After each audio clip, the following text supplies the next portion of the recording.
2026 මාර්තු 29 පාන්දර 2ට විතර මං ප්‍රෙඩික්ෂන් එකක් දුන්නා, ටිප් එකක් දුන්නා. ඒ වගේම 30 වෙනිදා වෙනකොට මාකට් එක ඩවුන් යනවා කියලා.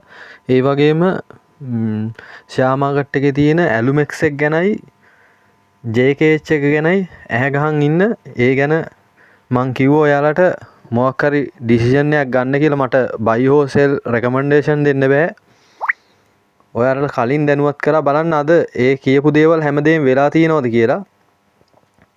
ඊට පස්සේ ඇලුමෙක්ස් එක බලන්න අද වෙනකොට ඩිවිඩන්ඩ් එකක් ප්‍රකාශයට පත් කරලා තිනවා 7.47ක.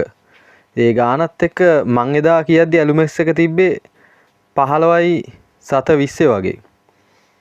ඒ ගානත් එක්ක ඒ ඩිවිඩන්ඩ් එක ලොකු ගානක්. ඉතින් අනිවාර්යෙන් ඇලුමෙක්ස් එකත් තව ඉස්සරහට ගණන් ඉහළට යනවා.